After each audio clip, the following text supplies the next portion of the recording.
Hey guys, so today was good. Today was actually very quote unquote physical, so to speak.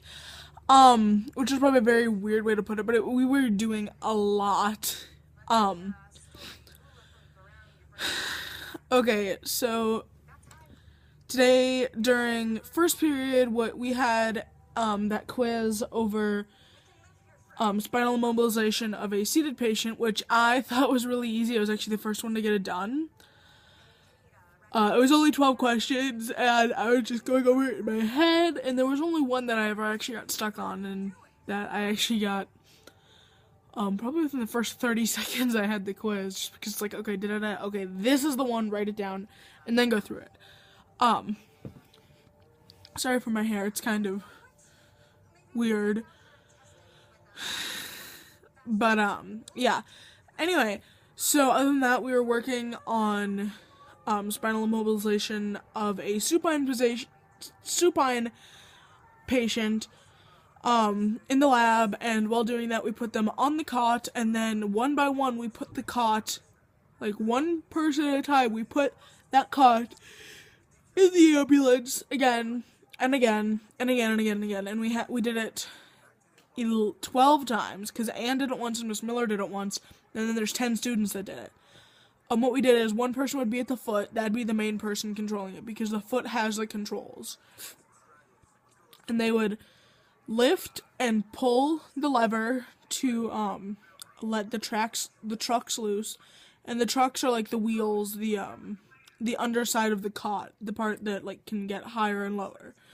And it releases it, so then you can raise it up all the way and put it in the ambulance. But yeah, it was actually very interesting. I thought it was pretty easy, just because, like, one, I was the very last person to do it, and it really wasn't that hard, because the only thing I even had trouble with was just getting it locked into position, which only took 2 tries, but, yeah, whatever. Then in second period, we each got a disease that we have to do a project on. I actually can't remember the name of mine. Yes, I can. Spina bifida. It is a rare birth defect in which the spine does not fully close. So like signs would be like a tuft of fur on the back. Like this is when you're first born, or when you're a couple weeks old, when they would not even a couple weeks, like a couple hours old when they would notice this. A tuft of hair, a growth off the part of your back affected, which is normally the lumbar spine, or a something that looks like a giant blister. They're like this tall. This is like 2 inches, and it tends to have a spinal vertebrae in it. So fun. But I have to do a project over it. I'm actually almost done with it. I did it in class. But that's pretty much what we did in the entire class. Then in third period, we had a quiz at the beginning, which I got a 5 out of 5 on.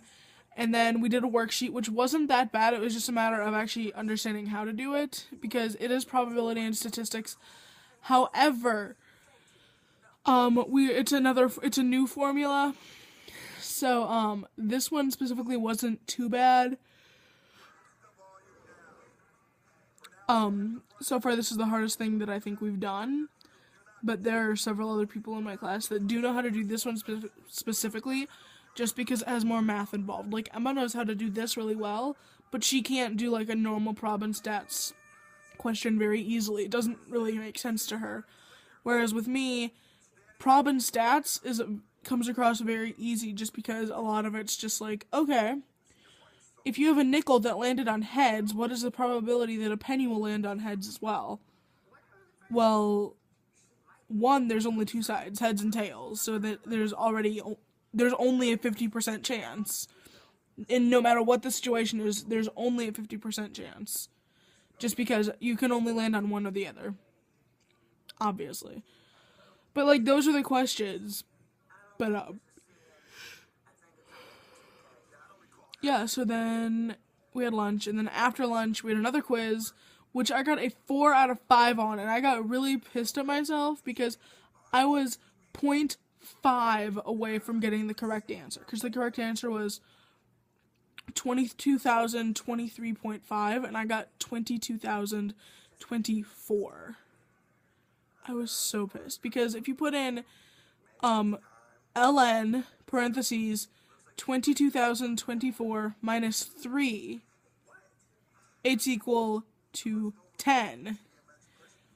But at the same time,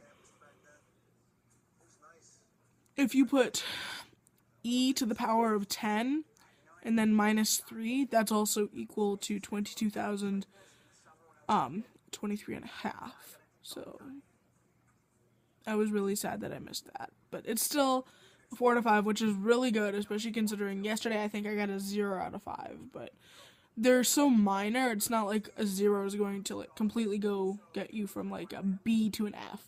It's nothing like that. I think the quiz is worth maybe 5 points, and we tend to have multiple ones per day. And if you can't tell, I'm exhausted. It's about 11:30 at night. Last night I went to bed at 1 in the morning. I've had no sleep since then, and then, yeah. And then in 5th period, we were watching Of Mice and Men, and that was because, Miss Crabtree's son, Elliot, came, and oh my gosh, he was so cute. He was an adorable little thing, and he is a wiggle worm. Oh my gosh.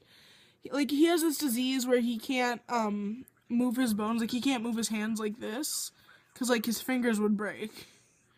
And it's not brittle bone disease, but I can't remember what it's called, but, like, he can't do that, but he can wiggle about. Like, he'll sit on her lap, and he'll rock back and forth, and he'll go side to side, and he can move his arm like this. But, yeah.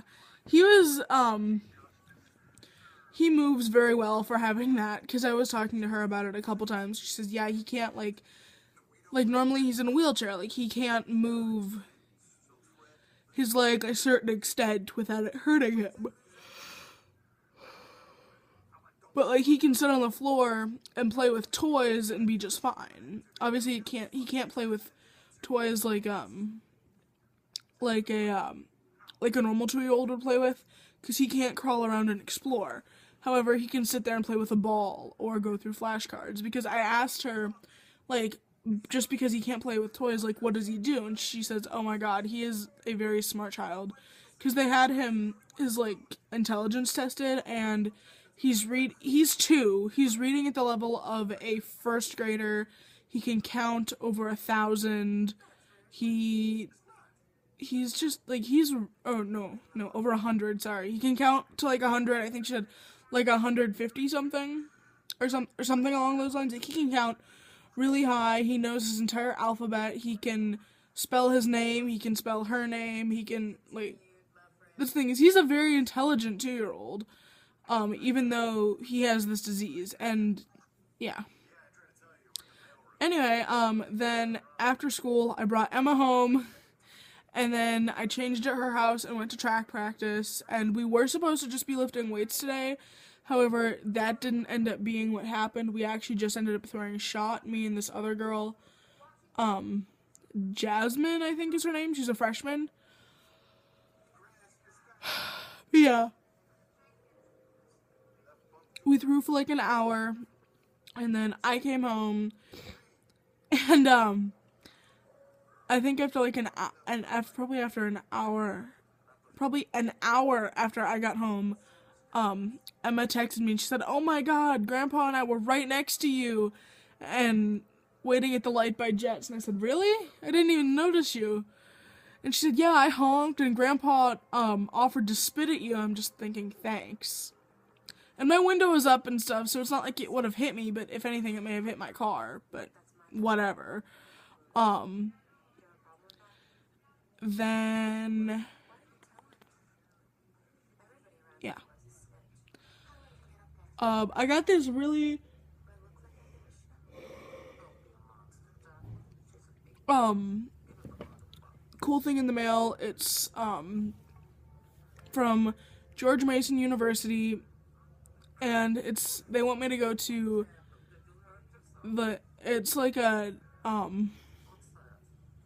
leadership conference in Washington D.C. this summer. My friend went last year, and it's a very prestigious thing because only a few high school students get picked every year. You have to stand out among all of your peers to do it, and I got nominated for it.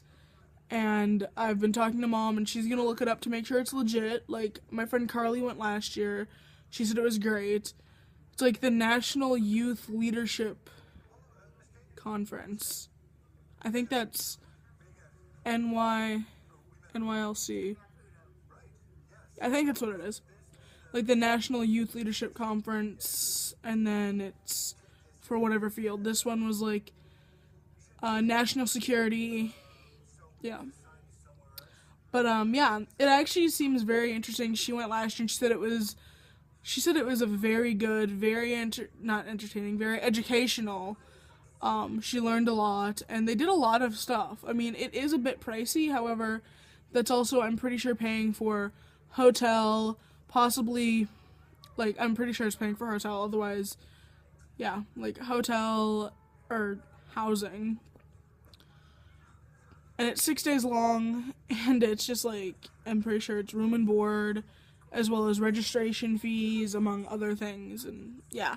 Mom said she'll look into it, and she'll really consider it. And considering Gigi wants me to take it to school and talk to Mr. Sweeney about it, I think I'm going to do that next week.